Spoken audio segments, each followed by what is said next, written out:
Greetings, fellow television enthusiasts.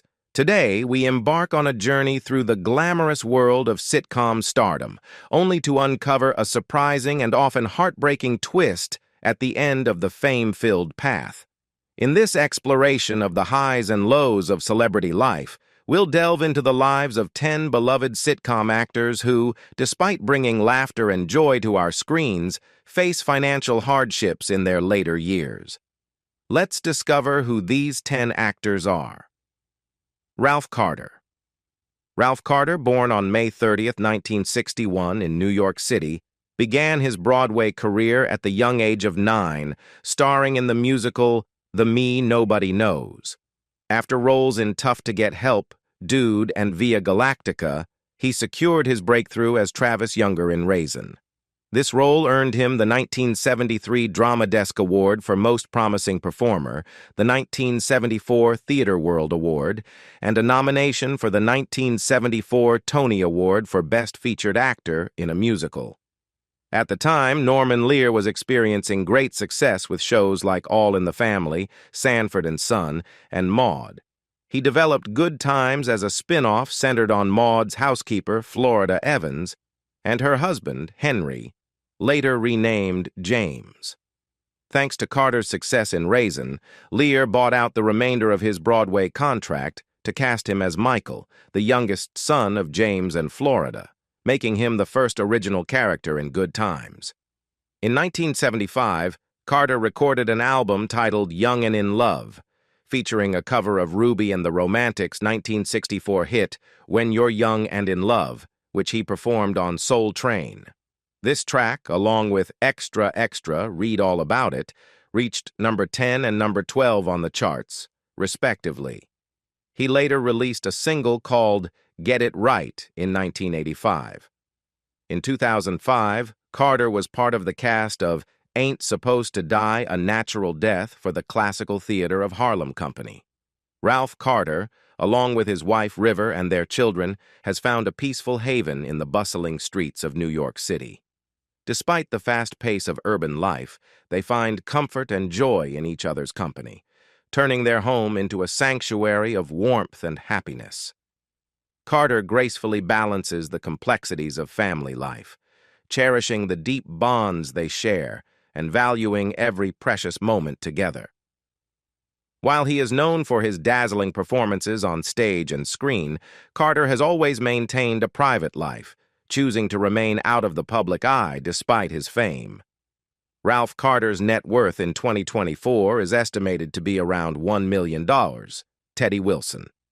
On November 24, 1912, in Austin, Texas, a star was born in the form of Teddy Wilson, an American jazz pianist who shone bright during the big band era of the 1930s and 40s. His influence resonated with jazz pianists of future generations. When Wilson's family relocated to Alabama in 1918, his father secured a position at the Tuskegee Institute. A year after leaving college, Wilson moved to Detroit in 1929 and embarked on his musical journey with Speedweb's band. He continued his musical exploration by moving to Chicago in 1931. From 1933 onward, Wilson's talent flourished as he recorded and collaborated with jazz greats Louis Armstrong, Jimmy Noon, Benny Carter, and Willie Bryant in 1935. Serendipitously, after an informal jam session with Benny Goodman and Gene Krupa, Wilson became an integral part of the Benny Goodman Trio, one of the first racially integrated ensembles in popular music, which soon evolved into a quartet with the addition of vibraphonist Lionel Hampton. Wilson's prowess also extended to leading a series of small group recordings, 1935-42, produced by John Hammond, including memorable sessions with Billie Holiday and Mildred Bailey.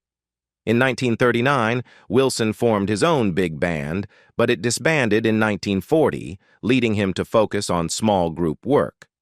While he had numerous reunions with Goodman over the years, Wilson predominantly led his own trio post-1944.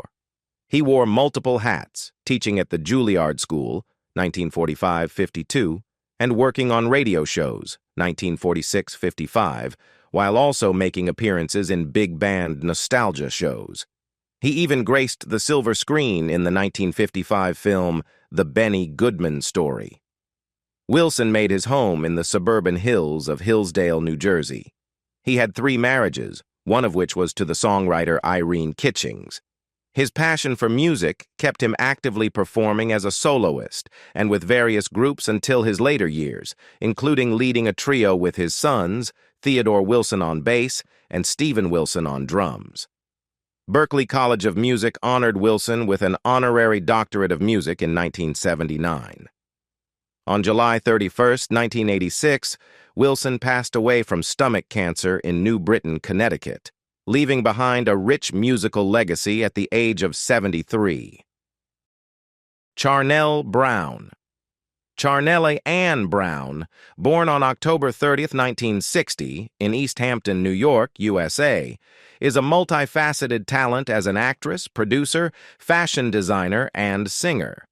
She holds American nationality and is of African-American descent. Charnelle completed her education at East Hampton High School before attending the State University of New York at New Paltz. During her studies, she became friends with the renowned actress Aida Turturro. Charell Brown's career took a significant turn when she joined the cast of A Different World, a spin-off of The Cosby Show that centered on the lives of students at a historically black college. As Kimberly Reese, Brown portrayed a character who was both ambitious and relatable, aspiring to become a doctor. Her performance resonated with audiences and remains one of her most recognized roles, showcasing her talent for bringing to life the academic and personal challenges of her character. Beyond her television work, Charell Brown has made a strong impact in theater, where she has both acted in and produced numerous plays. Her involvement in theater highlights her versatility as an actress and her dedication to telling stories that reflect diverse experiences and issues. Brown is also a strong advocate for theater as a medium for social change, education, and community engagement, further enhancing her influence both on and off the stage. In addition to her acting and producing, Brown has dedicated herself to educational initiatives, particularly those aimed at nurturing young talent in the performing arts. Her efforts include teaching and mentoring aspiring actors, reflecting her passion for giving back to the community and helping to foster the next generation of performers. This aspect of her career adds to her legacy and strengthens her impact in the entertainment industry. Karen Molina White. Born and raised in Philadelphia, Pennsylvania, White attended the Philadelphia High School for Creative and Performing Arts. After completing high school, she pursued further education at Howard University, where she graduated cum laude with a Bachelor of Fine Arts degree. During her final year, White earned the title of Miss Howard University and secured her first acting role. In 1989, White starred in Lean on Me alongside Morgan Freeman, which she regarded as her first significant role. Her performance in the film earned her a nomination for the 1990 Young Artist Award for Best Young Actress in a supporting role in a motion picture. White also made several guest appearances on various television shows, including during seasons 7 and 8 of The Cosby Show, 1990-1992, and season 6 of A Different World, 1992-1993. From 2001 to 2005, she provided the voice of Dejanay Jones in the animated Disney Channel series, The Proud Family. White mentioned that series creator Bruce W. Smith designed the character while she was reading lines for an initial presentation of the show. In 2022, she reprised her role as Dejanay Jones in the revival series The Proud Family, Louder and Prouder, for which she received a nomination for an Annie Award for Outstanding Achievement in Voice Acting in a Television Production. White portrayed Shirley Hughes in Dahmer, Monster, The Jeffrey Dahmer Story, a role that allowed her to use American Sign Language, which she had been learning since she was 15. White mentioned that this role provided her with an outlet to channel her anger, anxiety, and fear stemming from the COVID-19 pandemic and the social unrest following the deaths of George Floyd and Ahmaud Arbery. Dahmer, Monster.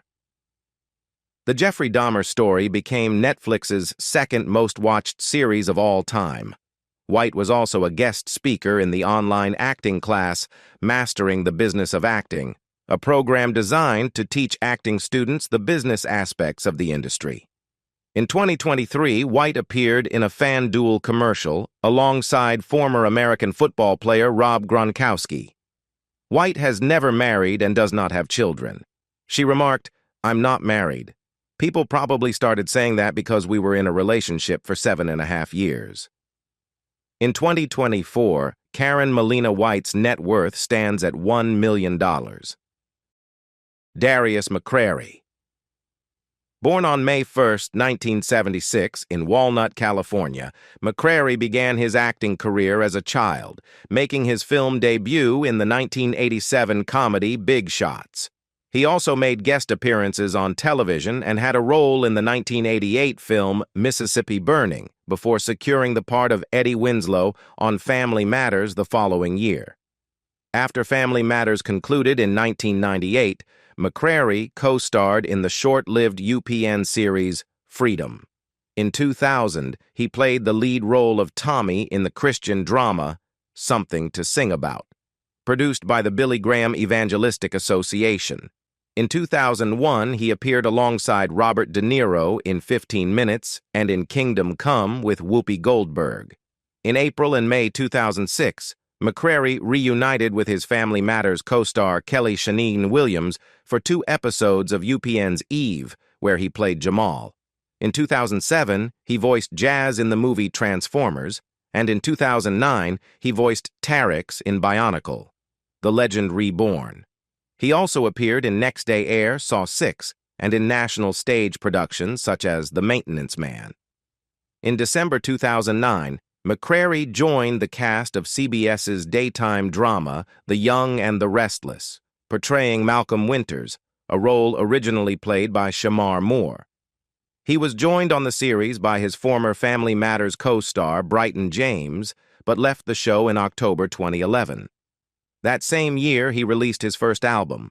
On January 6, 2010, McCra appeared as himself on CBS's I Get That a Lot, where he was mistaken for a gas station clerk by Paris Hilton, who was pretending to work there.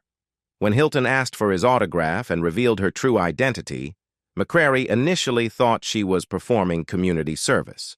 He later starred in the stage play In-Laws from Hell, which was written, directed, and produced by Andriana L. Williams. McCra is the founder of Father's Care, a non-profit organization operating under the McCra Foundation, which was established by his family, including his father, aunts, uncles, and cousins, collectively known as the McCraries. In 2015, he was briefly detained for failing to pay child support, but was released after paying the $5,500 owed. On November 27, 2023, McCra was arrested again on felony charges for owing over $52,000 in child support as of March 2019. He pleaded not guilty, with his bond set at $13,197,001, according to court records. McCra has an estimated net worth of $10,000 in 2024. John Amos. Born on December 27, 1939, in Newark, New Jersey, Amos was the son of Annabelle and John A. Amos Sr., an auto mechanic. Raised in East Orange, New Jersey, he graduated from East Orange High School in 1958. He continued his education at Long Beach City College and completed his degree in sociology at Colorado State University, where he also became a Golden Gloves boxing champion. In 1964, Amos signed a free agent contract with the Denver Broncos of the American Football League. However, due to a pulled hamstring that prevented him from running the 40-yard dash, he was released after the second day of training camp. He later played with the Canton Bulldogs and Joliet Explorers in the United Football League, and in 1965 with the Norfolk Neptunes and Wheeling Ironmen in the Continental Football League. Amos gained significant recognition for his role as Gordie Howard, the weatherman on The Mary Tyler Moore Show, where he appeared from 1970 to 1973. After Betty White's passing, Amos and Joyce Bulifant, who portrayed Marie Slaughter, were the last surviving semi-regular cast members from the show, excluding child actors. In 1971, Amos featured in a McDonald's commercial with Anson Williams and had a minor role as a radio engineer in the cult film Vanishing Point, alongside Cleavon Little. Despite being cast as a middle-aged father of three in the show, Amos was 34 when production started in 1973, making him only 8 years older than the actor playing his eldest son and 19 years younger than his on-screen wife. Like his co-star Esther Rolla, Amos aimed to present a positive depiction of an African-American family overcoming challenges in a poor neighborhood, but was dissatisfied with the show's comedic approach, feeling it undermined the premise. A veteran of the 50th Armored Division of the New Jersey National Guard and an honorary Master Chief of the United States Coast Guard, Amos has been married twice. His first marriage, to artist and equestrian Noel Mickelson, lasted from 1965 to 1975 and produced 2 children, Shannon Amos, a writer, producer, and founder of Afterglow Multimedia, LLC, and Grammy-nominated director K.C. Amos. Their strained relationship over parental care has been covered by The Hollywood Reporter. His second marriage, from 1978 to 1979, was to actress Lillian Lehman. Amos lived in Tewksbury Township, New Jersey, for many years before relocating to Colorado in 2018. By 2023, he was residing in Westcliff, Colorado, where the Colorado Bureau of Investigation was looking into allegations of elder abuse. As of 2024, this veteran actor boasts a net worth of $3 million, according to All Famous Birthday, Redd Foxx. Redd Foxx was born on December 9, 1922, in St. Louis, Missouri, and grew up on the south side of Chicago.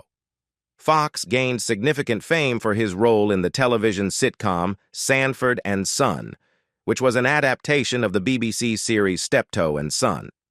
In this show, Foxx portrayed Fred G. Sanford. His character's name was inspired by his own father and brother, while Demond Wilson played his son Lamont. The sitcom depicted Fred and Lamont as proprietors of a junkyard in Watts, California, navigating various comedic situations. Sanford and Son was known for its racial humor and bold commentary, which played a key role in reshaping the landscape of African-American sitcoms. After 6 seasons, Foxx left the show to host a short-lived variety show on ABC, leading to the cancellation of Sanford and Son. In 1980, he reprised his role as Fred G. Sanford in a brief revival spin-off called Sanford. He returned to television in 1986 with The Redd Foxx Show on ABC, but it was canceled after just 12 episodes due to poor ratings. Foxx also made a guest appearance as an Obi-Wan Kenobi-like character in a Star Wars special on the Donnie and Marie Show, humorously referencing the fictional planet Sanford, which lacks a sun. On July 5, 1956, Foxx married Betty Jean Harris, a showgirl and dancer who had previously worked with LaWanda Page. They met at a nightclub where they were both performing. Following their marriage, Harris retired from show business to focus on being a homemaker. Foxx adopted Harris's 9-year-old daughter, Debrasa, who took on the surname Fox. Harris managed most of Fox's business interests, including Redd Foxx Enterprises, which operated a chain of record stores in Los Angeles. The couple separated in 1974 due to Fox's infidelity, and after 18 years of marriage, Foxx filed for divorce on grounds of incompatibility in May 1974. He also secured a restraining order against Harris to prevent her from removing or concealing property from their Las Vegas home and required her to return $110,000 withdrawn from their bank accounts. Foxx did not attend Debrasa's wedding in 1975. In July 1991, Foxx married Kaho Cho from Seoul, South Korea, whom he had met at Bally's Hotel and Casino in Las Vegas. Foxx passed away on October 11, 1991, at Queen of Angels Hollywood Presbyterian Medical Center, nearly 4 hours after collapsing at Paramount Studios while rehearsing for his television series. At the time of his death, he owed over $3.5 million in taxes. Sicily Su. Sewell was born in Pontiac, Michigan. After her parents divorced, she moved to California with her mother and brothers to be closer to other family members. She grew up with 3 brothers and spent her childhood in Los Angeles. As an adult, Sewell pursued culinary arts at the Hollywood campus of Le Cordon Bleu College of Culinary Arts. Her television career began at the age of 8 with an appearance on an Emmy Award-winning episode of Sesame Street.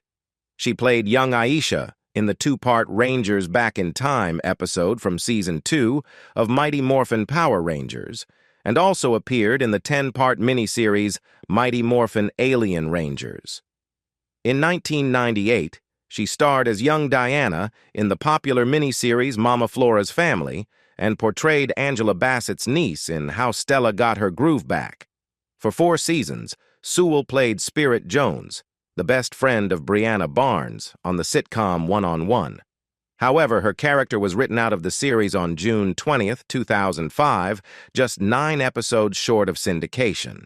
Sewell also appeared in the Lifetime original movie Fighting the Odds, the Marilyn Gambrell story with Ernie Hudson, Edwin Hodge, and Jamie Gertz in August 2005. Sewell's family has a strong tradition in cooking, and she has shared that she feels more fulfilled as a chef and restaurateur than she did as an actress. In 2010, while studying at Le Cordon Bleu College of Culinary Arts, she interned at the Los Angeles Times Test Kitchen and graduated with honors. In a 2022 interview with Comedy Hype, Sewell publicly came out as gay, disclosing that she had been open about her attraction to women with close friends from a young age, though she had kept it hidden from her one-on-one castmates. Sewell married Melanie Wilkerson in 2022, and they have 2 daughters. Sewell and her mother co-own a soul food restaurant called Pinky and Red's in Berkeley, California.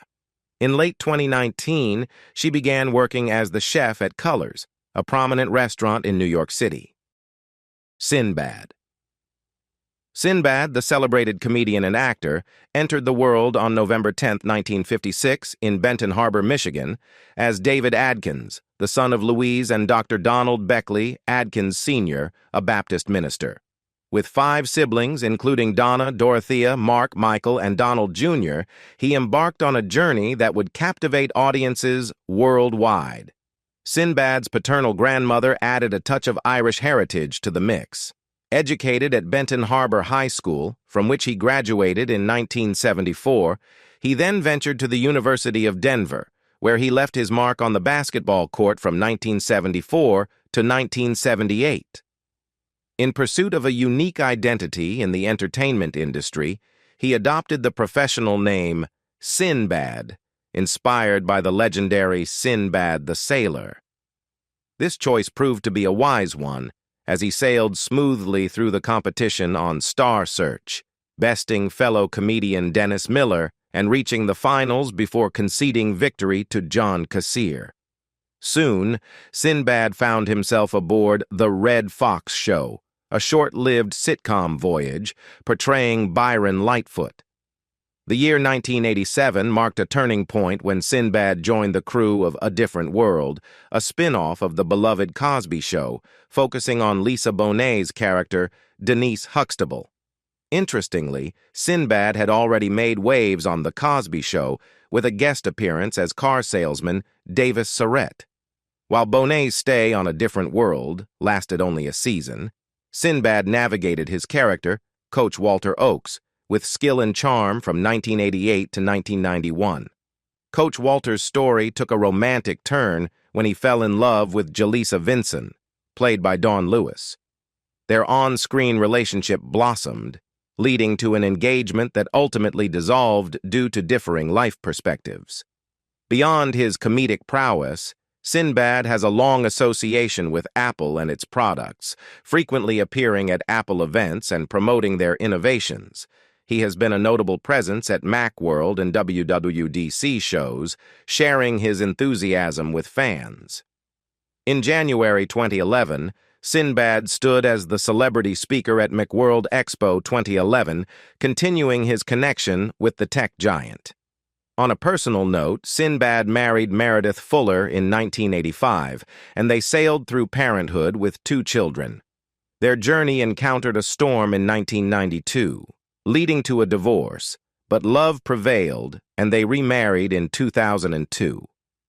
In November 2020, Sinbad's family shared news of his recent stroke recovery with the public. Demonstrating his resilience, Sinbad announced in March 2024 via social media that he was still navigating the aftermath of his stroke but was determined to chart a course back to his career. However, Sinbad encountered rough waters in 2009 when he was listed among California's top 10 tax debtors, owing the state a substantial sum. This led to a Chapter 7 bankruptcy filing in December 2009, and in early 2010, Sinbad offered his 2.5-acre hilltop haven for sale to navigate through financial challenges. In 2024, Sinbad has a net worth of $100,000, according to Celebrity Net Worth. Jette Dubois. The esteemed Jette Dubois, originally named Jeanette Teresa Dubois, entered the world in Philadelphia, Pennsylvania, and grew up in Amityville, New York on Long Island. Her parents, Lillian Goody, 1910-1984, and Gordon Adelbert Dubois, 1915-1960, nurtured her talent and supported her journey. In the transformative era of the early 1960s, Dubois relocated to Brooklyn, where her acting career blossomed. Her Broadway debut in the fleeting play The Long Dream, which ran for a mere 4 days in February 1960, marked the beginning of her on-stage adventures. Dubois's early forays into television included the 1969 television film J.T. and her role as Loretta Allen on the soap opera Love of Life from 1970 to 1972. She broke barriers by becoming one of the first African-American female regular cast members on a daytime series. Her talent shone through in the 1970 film Diary of a Mad Housewife, where she portrayed Vera. The 1973 comedy Five on the Black Hand Side featured Dubois as Stormy Monday, showcasing her comedic prowess. That same year, she appeared in Lanford Wilson's play The Hot L Baltimore, further establishing her versatility. The 1980s found Dubois not only thriving as an artist, but also as an educator, as she operated the Jette Dubois Academy of Theater Arts and Sciences, a performing arts school for teenagers on Long Island, New York. Her dedication to the arts and her community continued with the co-founding of the Pan-African Film and Arts Festival in Los Angeles in 1992, alongside Danny Glover and Ayuko Babu. Dubois' excellence was recognized in 1995 when she won a Cable Ace Award for Best Supporting Actress for her role in the Lifetime film Other Women's Children. Her voiceover work on the animated show The PJs brought her further acclaim, earning her Emmy Awards in 1999 and 2001. In 2006, Dubois, along with the beloved cast of Good Times, received the Impact Icon Award at the TV Land Awards, a testament to their enduring impact on television. Dubois's contributions extended beyond the screen, as she served as Grand Marshal for the North Amityville Community Parade and Festival Day in 2000, returning to her roots in Amityville, New York. She was also an honorary member of the Zeta Phi Beta sorority, embracing sisterhood and community. On a personal note, Dubois married Sajit Gupta in 1950, and together they raised 4 children: Provat Gupta, Rani Gupta, Kesha Gupta Fields, and Raj Christo Gupta, who sadly passed away from cancer in 1987. Dubois's life also included a romantic involvement with actor Brock Peters in 1959. Sadly, on February 17, 2020, Dubois passed away from cardiac arrest at her residence in Glendale, California, leaving behind a legacy of talent and a net worth of $2 million. Well, there you have it. A journey through the lives of 10 incredibly talented black actors whose careers took an unfortunate turn, leaving them homeless. It's a stark reminder that fame and fortune can be fleeting, and the road to recovery is often challenging. Remember to like and subscribe for more captivating content, and join us next time as we explore yet another fascinating topic. Until then, stay inspired and keep striving for a better tomorrow. Goodbye.